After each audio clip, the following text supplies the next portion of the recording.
Speak up, talk everything.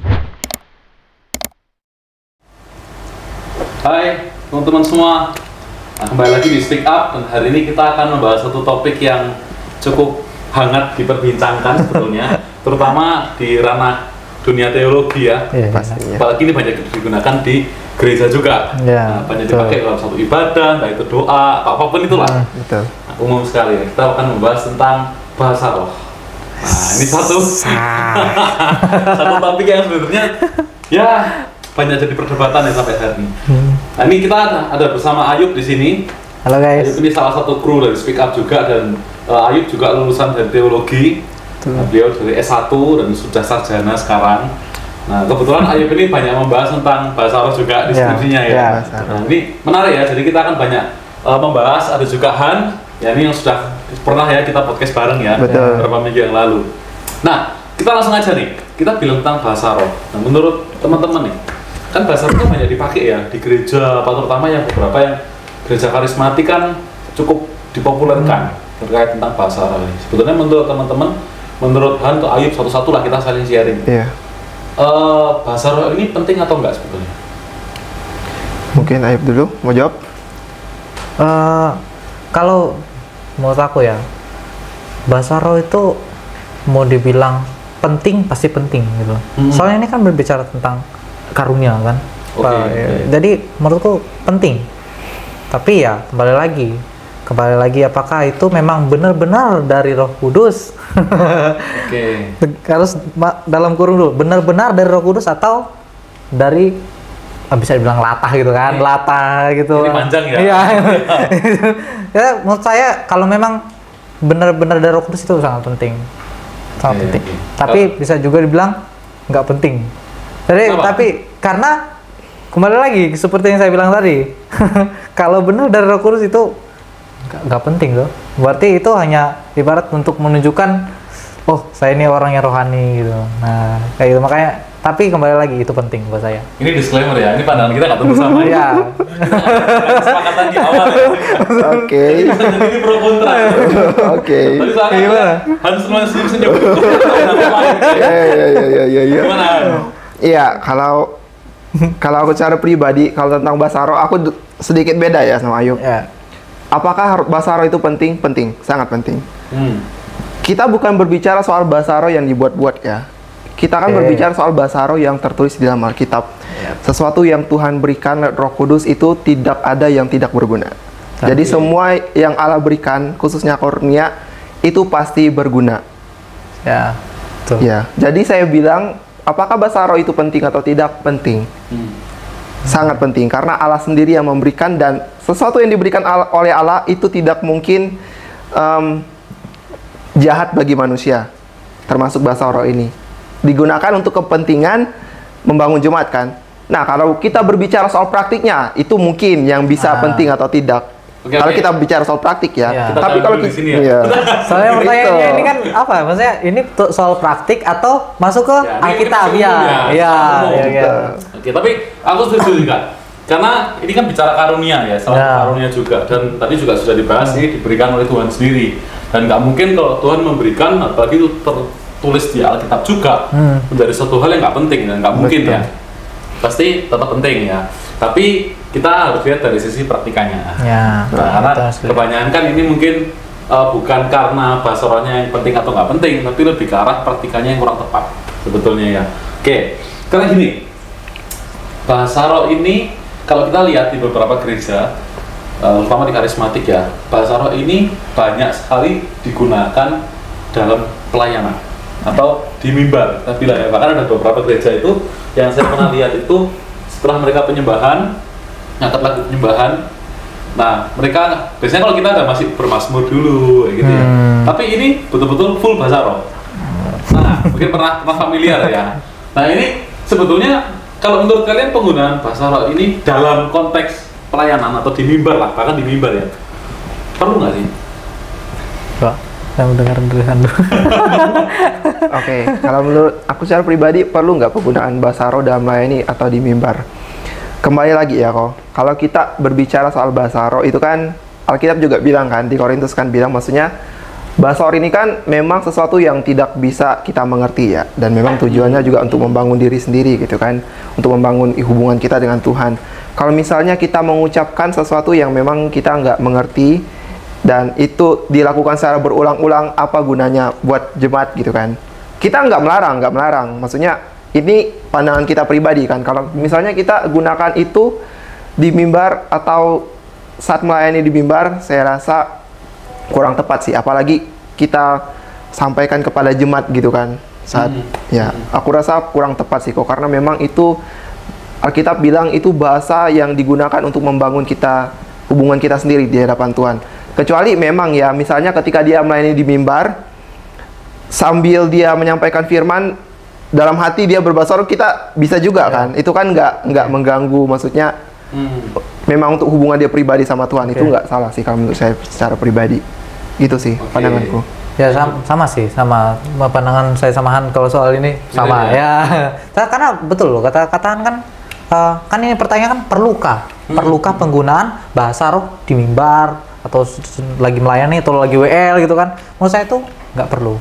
Karena saya lebih menegaskan nggak perlu, karena ini berbicara soal bahasa roh ini kan kita ngomong ke Tuhan gitu loh, untuk membangun diri kita. Dan untuk membangun diri kan menurut saya nggak perlu harus benar-benar mik gitu langsung ngomong kan, bisa juga kayak katakan dalam hati, dia ada waktu lagi penyembahan terus berbahasa dalam hatinya, ya kita nggak bisa membatasi memang. Ya betul, kita memang nggak bisa membatasi, tapi kembali lagi Roh Kudus itu teratur. Nah jadi kan kayak gitu. Nah menurut saya sih nggak perlu maksudnya dalam penggunaan. Ya bukan berarti gitu. Kok ketika kita lihat praktik-praktik di luar sana itu kita menyalahkan, enggak ya, kita nggak menyalahkan. Cuman kan ketika kita sharing ya kita saling berbagi lah gimana soal praktikannya di lapangan gitu kan. Nah, jadi sebetulnya bukan ke arah melarang mereka, cuma lebih ke arah ini kan pertanyaan perlu atau enggak. Nah dan di sisi lain juga kan ada ayat Alkitab juga yang mengatakan memang bahasa roh itu digunakan untuk membangun diri sendiri. Oke. Nah tapi ada juga ini orang itu yang berpandangan bahwa ketika bahasa roh itu dikumandangkan di dalam suatu mimbar, katakanlah di depan mimbar gitu ya, terus kemudian jemaat yang mendengarkan itu, mereka itu bisa dalam tanda kutip itu merasakan adanya satu transfer, ya kayak hadirat Tuhan gitu lah, katanya seperti itulah. Mereka tuh bisa merasakan ketika berbahasa roh. Dan akhirnya semua tuh bisa berbahasa roh dalam satu ruangan itu. Nah dan itu dikatakan, ya beberapa orang mengatakan bahwa bahasa roh itu penting sekali. Untuk apa ya? Supaya kita bisa merasakan hadirat Tuhan itu lebih dalam. Nah, iya Pak. Nah, kalau teman-teman valid nggak sih? Valid nggak? Bisa dikatakan betul nggak ini? Oke, kalau menurutku itu bisa betul, bisa nggak sih kok? Kembali lagi ya, kalau misalnya dalam sebuah ibadah dan kita misalnya gunakan bahasa roh nih, kembali lagi kita nggak bisa membendung pekerjaan Roh Kudus. Kalau misalnya Roh Kudus memang mau bekerja gitu kan, mau bekerja secara luar biasa di ibadah saat itu bisa terjadi dan mereka bisa rasakan hadirat Allah. Itu sih. Jadi aku nggak menyalahkan yang itu benar-benar sesat atau salah, nggak. Tapi memang aku lebih kepada peran dari Roh Kudus yang memang nggak bisa dibatasi. Kalau memang Roh Kudus bisa bekerja, bisa lewat kejadian itu. Tapi bisa juga lewat hal yang lain. Itu bukan jadi sebuah peristiwa yang memang hanya lewat itu aja Roh Kudus bekerja. Enggak. Roh Kudus bisa bekerja lewat banyak hal. Salah satunya lewat itu. Jadi aku nggak menyalahkan 100% itu salah. Aku juga bisa menyetujui hal itu bisa terjadi. Karena Roh Kudus bisa bekerja lewat banyak hal. Itu sih kok. Ya, saya setuju yang dibilang, karena ya memang kita nggak bisa membatasi itu. Membatasi Roh Kudus bekerja. Membatasi Roh Kudus bekerja karena bisa jadi itu memang benar-benar maksudnya benar-benar memang bahasa roh itu kan ya bisa jadi juga enggak, tapi kayak cuma kayak apa sih, ikut-ikutan biar rame gitu kan, akhirnya gitu kan, biar mereka merasakan. Kadang orang bilang kayak ketika rame terus merinding terus mereka bilang merasakan hadirat Allah, tapi menurut saya sih belum tentu gitu loh. Nah, kebanyakan orang gitu kok. Iya gitu. Dalam ibadah udah tuh nangis gitu. Dalam ibadah tuh intonasi musik sama teriakan-teriakan Betul. orang tuh kadang membawa sensasi dalam jemaat itu sendiri. Iya. Oke. Iya. Membangun atmosfer. Membangun Iya. atmosfer Buat sehingga mereka. Betul. rasa ini ya, maksudnya yang kita lihat lah di Iya. lapangan, entah itu merinding atau memang apa, itu dianggap mereka sebagai ya hadirat Allah mengalir gitu kan. Oke, Seperti oke. itu. Tapi ini sebetulnya satu problem, menurutku ya. Ini satu problem. Kenapa? Karena kita melihat di Indonesia, ya kita anggaplah di Asia lah, sekitar Asia.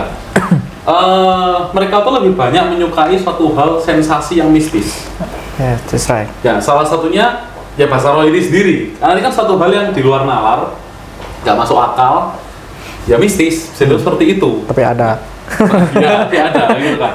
Nah, jadi aku tuh ngerasa ya, mungkin ini pandangan yang lebih ekstrim ya. Mungkin beberapa teman tadi kan kita nggak boleh menghakimi. Memang kita nggak boleh menghakimi ya. Ya, ya. Atau memang kita nggak bisa membatasi kuasa Roh Kudus. Betul. Roh Kudus bisa Betul. bekerja dengan banyak cara. Iya. Salah satunya mungkin dengan bahasa roh tadi ya. Tapi kalau dari sudut pandangku pribadi ya, kalau itu terjadi sesekali, mungkin masih oke lah. Tapi kalau setiap ibadah terjadi seperti itu, jujur dari aku pribadi melihatnya agak sanksi, maksudnya mencurigai gitu loh. Apakah itu betul-betul Roh Kudus sedang berkarya di sana, ataukah roh yang lain yang sedang Oke. berkarya di sana? Kayak gitu. Karena ya itu, kalau aku lebih berpikirnya gini, ada beberapa gereja yang tanpa ada bahasa roh pun dalam pujian ibadah. penyembahan Ya. misalkan, mereka bisa menikmati hadirat Tuhan Iya, betul. tanpa ada bahasa roh. Tapi ada beberapa gereja lain yang mengharuskan ada bahasa roh. Dan itu yaitu dianggap ketika berbahasa roh itu mereka bisa lebih menikmati hadirat Tuhan. Nah, kan kalau kita bilang secara objektif ya, kita bilang konsep dari kebenaran. Kebenaran itu kalau memang adalah suatu kebenaran, dia pasti berlaku di setiap tempat. Ya. Kan nggak mungkin kalau itu suatu kebenaran hanya berlaku di tempat ini, di tempat lain nggak berlaku. Ya. Itu nggak valid, Nggak kan? adil. Seperti itu. Nggak Nggak adil ya. Nah, kalau menurutku adalah ini lebih ke arah budaya yang dibangun di gereja tersebut. Ya. Jadi ya dari terbiasa lah, dari kebiasaan mereka melakukan itu, mungkin dari pendetanya yang sering melakukan itu, akhirnya itu dalam tanda kutip terdoktrin Ya. dalam setiap jemaatnya.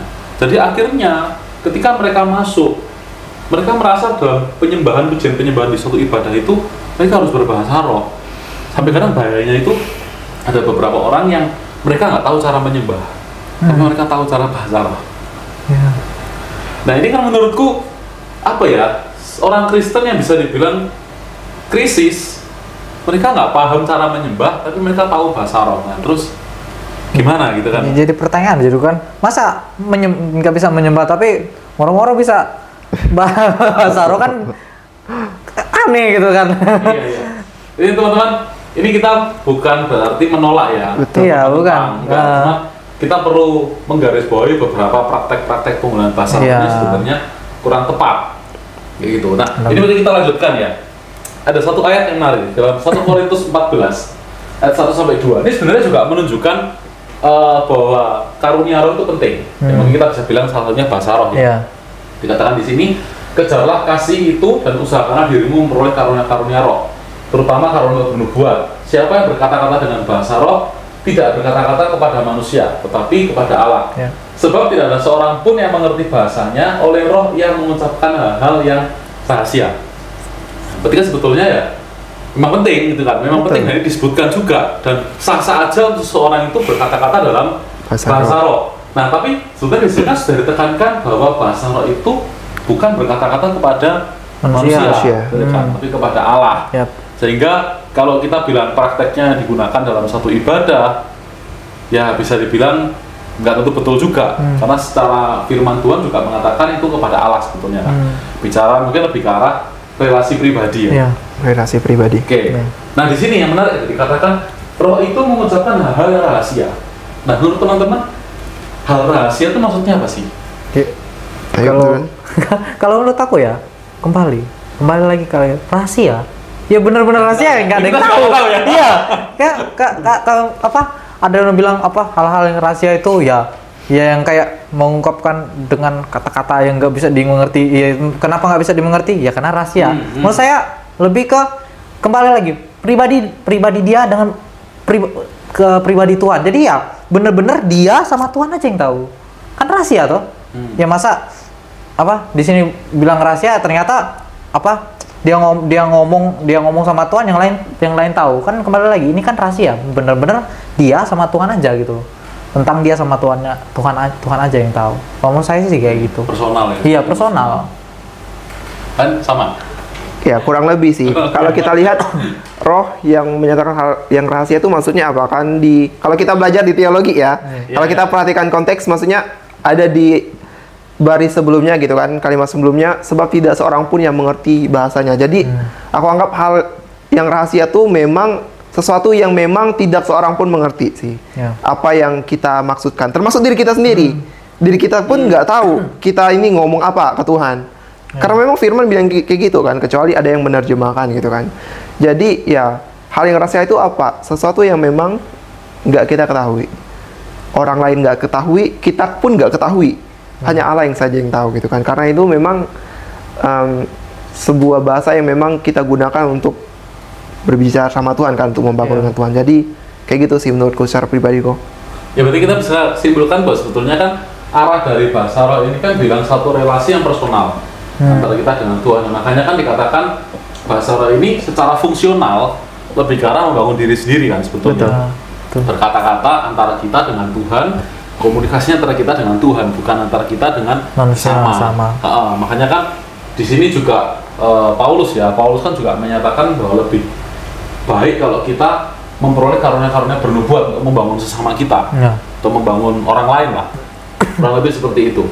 Nah, kalau misalkan kita bilang bahasa roh ini sebetulnya kan suatu hal yang rahasia, tapi kadang-kadang ada beberapa hamba Tuhan itu yang mereka ini dalam tanda kutip ya melakukan namanya transfer roh. Transfer roh. Unsur pulsa. Nah, jadi cuma diminta bergandengan, misalkan ya. Oke. Gandengan. Nah, setelah itu doa, ngangkat pujian misalkan ya. Terus setelah itu mereka berbahasa roh, mulai dari ini pendetanya berbahasa roh, terus nanti setelah itu semua diminta berbahasa roh. Jadi kayak seperti ada transfer di situ. Nah, ini kan berarti bukan suatu hal rahasia lagi. Di mana bahasa itu ditransferkan sehingga yang lain pun bisa melakukan hal yang sama. Apakah pesan rahasia itu akhirnya bisa dimengerti semua orang di situ? Gimana? Menurut teman-temannya apa ini? Ayo, mungkin. Fenomena ini. Apa ya? Aku tuh kan kalau misalnya memang ada pernah yang aku lihat tuh kan kayak lucu aja gitu loh. Dari mana konteks Alkitab mendukung kegiatan seperti itu gitu loh. Kayak kok kayak sharing jadinya, kayak bahasa roh dibikin jadi sharing, itu kan aneh gitu loh. Maksudnya kan ini kan kita kembali lagi ke teks gitu loh. Rahasia dan pribadi dia dengan Allah gitu loh. Berarti ya pribadi lepas pribadi. Pribadi dia dengan pribadi Allah. Nah, kalau yang kayak seperti kayak gitu tuh kayak ya, aneh aja gitu loh. Maksudnya kan nggak sesuai dengan apa yang Alkitab tulis gitu kan. Kayak kan namanya juga sama aja kita menambah-nambahkan gitu kan, atau menafsirkan hal-hal yang sebenarnya bukan seperti itu tapi mengada-adakan gitu loh. Lu buat bukan lu buat itu jadinya kan kayak gitu. Oke. Menurut pendapatnya? Ya, memang di Alkitab nggak ada kan kok. Maksudnya diceritakan bahwa kita tuh ada transfer roh, nggak ada. Cuman ya di praktikal lapangannya kita lihat hal itu sebagai sesuatu yang memang bisa ditransferkan ke orang lain. Kembali lagi sih kok. Kalau kita lihat berbicara soal karunia, kita hanya bisa mendapatkan ketika kita meminta kepada yang punya karunia gitu kan. Kita ini hanya alat gitu kan kok. Kita nggak bisa mentransferkan sesuatu yang bukan punya kita. Loh, berarti kalau menurut Hans, karunia itu definisinya apa sih? Supaya teman-teman juga ngerti. Karunia, sesuatu yang memang diberikan oleh Allah secara pribadi sih, untuk digunakan untuk membangun jemaat. Ya. Bukan diajarkan berarti ya? Bukan. Setuju. Ya, karena memang apa ya?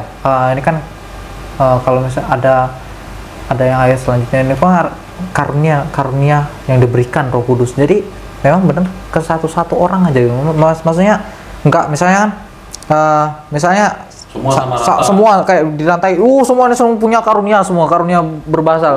Menurut saya itu bukan kayak gitu konsep Roh Kudus bekerja, nggak kayak gitu. Roh Kudus bekerja kembali lagi, dia nggak bakal keluar dari firman Tuhan. Nggak mungkin Roh Kudus bekerja dia keluar dari apa yang sudah tertulis di firman Tuhan. Kembali lagi, kalau memang orang itu punya karunia berbahasa roh itu ya sudah gitu loh. Tapi yang karunia ini dia nggak bisa transferkan gitu loh. Dan kembali lagi kayak yang kata Han tadi, karunia itu bisa ada kalau memang orang itu meminta. Tapi kembali lagi, ya Roh Kudus pun nggak bakal memberikan yang dia tidak butuhkan. Maksudnya kan kalau memang dia misalnya kan motivasinya kan orang kan sudah lain sekarang, kayak meminta supaya dia bisa berbahasa roh, supaya dia bisa ikut-ikut. Oh, salah motivasi. Salah motivasi. Masa Roh Kudus bakal kasih? Iya. Ya kan nggak mungkin tuh. Masa Roh Kudus, oh ya udah kasihan kamu nggak bisa berbahasa roh jadi tak kasih aja lah. Nggak gitu toh. Pekerjaan Roh Kudus kan nggak seperti itu. Jadi ya kembali lagi betul katakan ya. Saya setuju kalau soal karunia itu memang diberikan untuk pribadi lepas pribadi. Nggak bisa kayak satu nerima ini kalau dibagikan bisa terbagi semua. Ya nggak kayak gitu. Tapi itu memang nyatanya terjadi seperti itu. Beberapa orang Iya. ya mereka meminta bahasa roh karena circle-nya mereka itu berbahasa roh. Dan bahkan ada beberapa orang yang merasa mereka ini kurang rohani. Jadi minder ya, jatuhnya bener. Nggak dikenal Tuhan, Iya. kurang rohani. Gitu. Kalau mereka nggak bisa berbahasa roh, gitu kan. Dan terus mereka minta, dan ada beberapa yang lebih disayangkan lagi, ya bahasa rohnya itu dibuat-buat, itu kan supaya terlihat berbahasa roh. Iya. Itu kan ada beberapa yang melakukan seperti itulah ekstrimnya. Ya tapi di sini kita bukan menghakimi ya bahwa orang-orang itu membuat bahasa rohnya. Yeah. Nah, memang bisa jadi memang mereka menerima Benar-benar. karunia itu. Nah, kesimpulannya gini. Ya kesimpulan untuk ini aja ya. Jadi belum selesai ya. Jadi selesai. kalau orang itu ingin berbahasa roh, mereka mau dapat karunia itu. Kalau mereka berdoa, pasti dapat nggak? Belum tentu. Ketika mereka belum dapat bahasa roh dan mereka berdoa, pasti dapat atau enggak? Bisa dapat, bisa enggak? Berarti nggak pasti. Ya, Iya. betul. Oke. Karena juga ada beberapa itu tadi, kembali lagi ya, ini masalah doktrinal sebetulnya. Ketika di gereja sudah ada doktrin bahwa bahasa roh itu jadi standarnya, akhirnya waktu mereka minta dan nggak dikasih, ya tadi kembali lagi mereka minder jadinya. Betul. Nah sehingga mereka seakan-akan tuh memaksa Tuhan harus dikasih. Padahal Nah itu. sebenarnya kembali lagi kan, ini kan bicara ke karunia ya. Iya. Jadi karunia itu kita sepakati lah, karunia ini satu hal yang diberikan, bukan satu hal yang diajarkan, Ya. dan diberikan pun juga nggak mungkin ke semua orang. Ya. Ya tergantung Tuhan memberikan kepada siapa yang memang membutuhkan karunia itu. Oh iya, kok satu yang ku tambahkan tentang karunia itu hanya diberikan kepada orang yang udah lahir baru. Ya, so. Oke. Jadi di luar kekristenan nggak ada yang namanya karunia. Karena karunia itu hanya diberikan Allah ketika seseorang percaya dan menerima Yesus Kristus sebagai Tuhan dan Juru Selamat. Beda sama talenta ya. Beda. Talenta itu beda. Karunia hanya kita dapatkan dalam Yesus. Talenta bisa ketika kita lahir dipelajari. baru. Iya. Oke, jadi kalau perbedaannya berarti gimana antara karunia dan talenta? Ini kan sering dipahami Sama. Setara. kadang-kadang gitu. Iya, kalau talenta kan lebih kepada kemampuan ya, maksudnya kemampuan seseorang. Itu nggak berbicara soal hal yang rohani. Entah itu dia, misalnya dia udah kepintaran misalnya apa ya, bermain musik lah atau apa. Sejak kecil suaranya sudah bagus. Nah itu talenta. Iya. Lebih kepada kemampuan personalnya sih. Oke. Nah, kalau misalnya bicara soal karunia, yang aku tangkap itu memang sesuatu yang Tuhan berikan di soal roh sih. Karunia-karunia roh itu. Ada perbedaan dalam tujuan nggak? Kalau misalnya gini, kita bilang karunia ini kan diberikan untuk tujuan arahnya kepada Tuhan. Dia untuk melakukan kehendak Tuhan lah. Kayak gitu. Nah, sedangkan talenta diberikan kan nggak tentu. Bisa dibilang seperti itu nggak? Secara tujuannya? Bisa kalau dibilang seperti itu. Dan kita harus ini ya, kalau pisahkan antara karunia dan talenta kan. Kalau karunia kita yang aku bilang tadi, hanya orang percaya yang dapat. Kalau Ya karunia Bukan, ya. bukan hanya orang Kristen, hanya orang percaya. Ya, hanya orang percaya. Karena kan beda, kan? Orang lahir baru, orang lahir baru. Orang lahir baru. Ya, Ada banyak orang di luar Kristen. sana soalnya Kristen ya enggak Ya, Kristen sungguh-sungguh Kristen aja kan, gitu. Kristen KTP. Makanya itu. KTP. Nah, itu karunia. Kalau talenta itu semua orang bisa dapat kok. Ya, untuk kepentingan pribadi. Ya.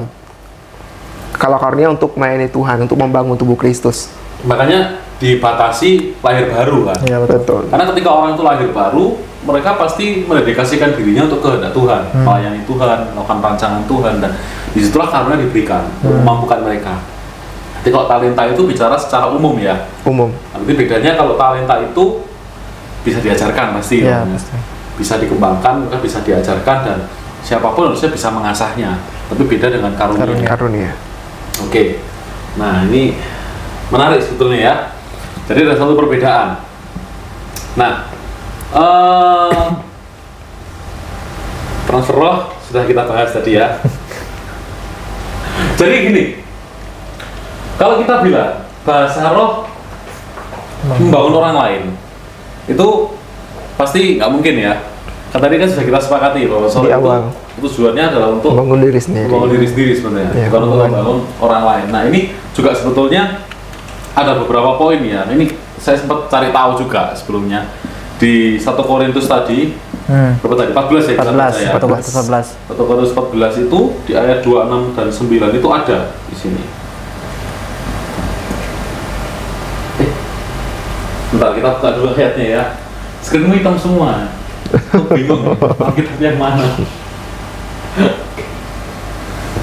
Nah, kita lihat nih, 1 Korintus 14 ayat 2. Nah, ini sebenarnya ada beberapa part sih.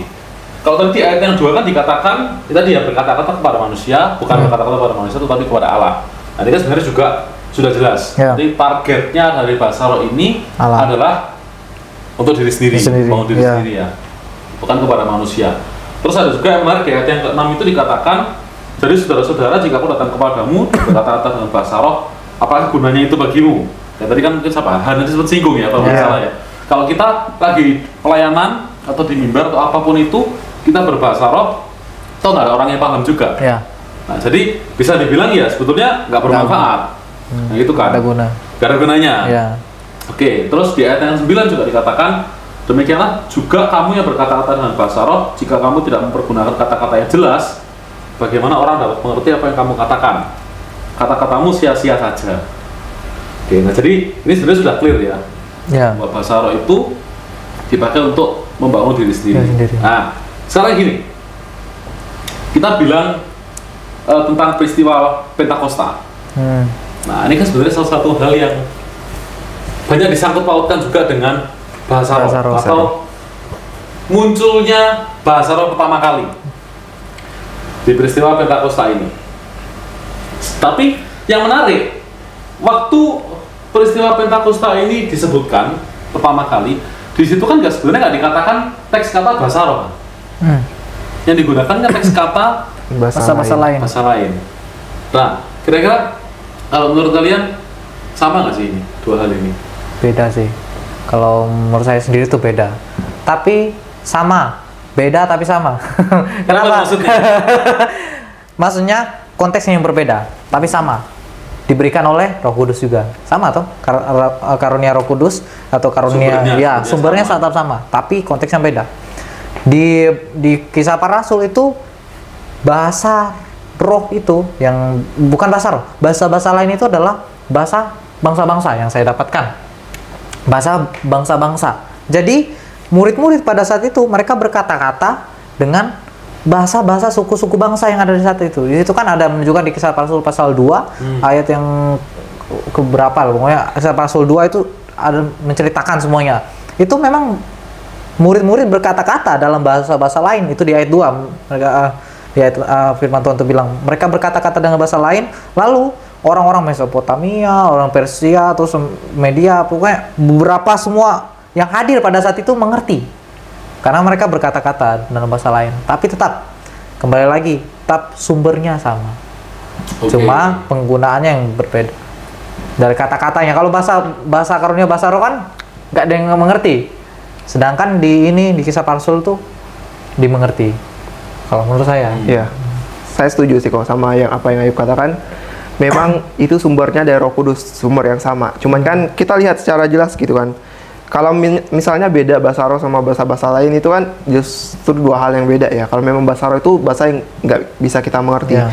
Tapi kan di ayat yang di Kisah Rasul 2 ayat 4 tuh, maka penuhlah mereka dengan Roh Kudus, lalu mereka mulai berkata-kata dengan bahasa lain seperti yang diberikan Roh Kudus kepada mereka untuk mengatakannya. Jadi ada indikasi memang bahasa ini dimengerti. Ya. Buktinya orang-orang saat itu yang hadir gitu kan, mereka paham apa yang dikatakan. Ya. Betul. Jadi ini bisa ditangkap dua bahasa yang berbeda sih. Berbeda berarti sebetulnya. Tapi sumbernya sama. Roh Bisa Kudus. dikatakan bahwa bahasa lain, teks bahasa lain yang disebutkan di peristiwa Pentakosta itu bukan bahasa roh sebetulnya ya. Iya. Itu masih konteks bahasa yang bisa dipahami. Bisa dipahami. Oke.